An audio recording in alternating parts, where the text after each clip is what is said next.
Buongiorno e bentornati a questa edizione del TG di Prealpina.it. In primo piano ancora la tragedia di Stresa. Mentre continuano le indagini per accertare i dettagli dell'incidente del 23 maggio costato la vita a 14 persone, gli avvocati di tutta Italia si fermano per manifestare la loro contrarietà alla decisione del presidente del Tribunale di Verbania di revocare l'incarico al GIP Donatella Banci Buonamici. La Giunta dell'Unione delle Camere Penali Italiane ha proclamato l'estensione dalle udienze e da ogni attività giudiziaria nel settore penale per i giorni 24 e 25 giugno e invita le Camere Penali territoriali a organizzare nella giornata del 24 l'iniziativa di informazione e di discussione sulle ragioni della protesta e indice per la giornata 25 giugno una manifestazione nazionale in Roma alla quale invita a partecipare tutte le forze parlamentari che siano disponibili al rilancio del percorso per l'approvazione della legge di iniziativa popolare per la realizzazione della separazione delle carriere. Tutti i particolari sono già pubblicati sul sito prealpina.it.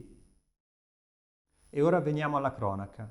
Un uomo di 61 anni è rimasto ferito in modo grave nello schianto tra un'auto e una moto avvenuto questa mattina. L'incidente stradale è avvenuto poco prima delle 10:30 lungo la SP1 del lago di Varese, a Gavirate, nel tratto di via Calcinate, all'altezza del supermercato Tigros, una zona già teatro di diversi tragici incidenti.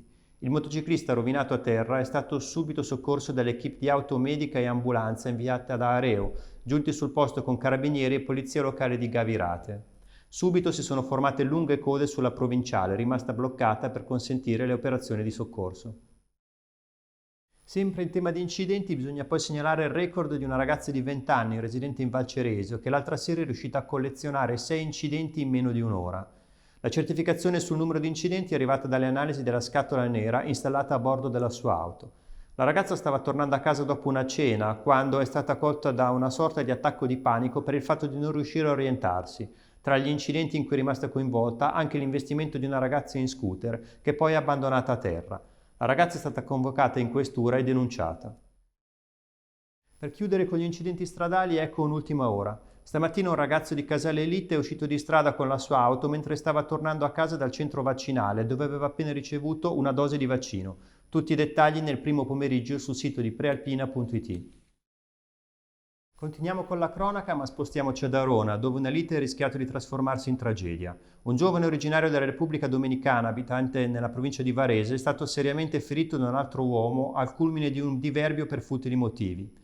È successo poco dopo la mezzanotte di venerdì ad Arona, sul lungolago di Corso Guglielmo Marconi. L'alterco è scoppiato per futili motivi. In un primo momento sono volate parole grosse, poi all'improvviso la situazione è precipitata. Secondo una prima ricostruzione effettuata dalle forze dell'ordine, l'aggressore aveva con sé una bandiera e intenzionalmente rotto l'asta di plastica, colpendo poi con la punta l'altra persona. Il ferito, che ha 25 anni, è stato raggiunto da questa improvvisata arma da taglio vicino a un'ascella. Immediatamente soccorso, è stato trasportato in ambulanza all'ospedale Maggiore di Novara. Ora spostiamoci a Busto Arsizio per fare il punto sui lavori all'ex Mizar. Ecco il servizio di Angela Grassi. Siamo a Busto Arsizio lungo il Sempione, questa è l'area dell'ex Mizar che si sta ristrutturando. Gli operai, vedete, sono al lavoro per sistemare i punti di accesso. La strada è la statale del Sempione. Quello quasi pronto è il supermercato che dovrebbe essere inaugurato entro la fine del mese. Più avanti lungo la statale altri lavori sono in corso per predisporre una rotatoria che consentirà migliori accessi a quella che sarà in futuro la cittadella del divertimento, che per il momento è ancora in fase di realizzazione. A chiudere un aggiornamento sulla campagna vaccinale contro il coronavirus. È stata emanata nella mattinata di oggi dal Ministero della Salute la circolare di aggiornamento del parere del Comitato Tecnico Scientifico sui vaccini. La circolare, firmata dal direttore della prevenzione del Ministero Gianni Rezza, indica che il vaccino di AstraZeneca viene somministrato solo a persone di età uguale o superiore ai 60 anni.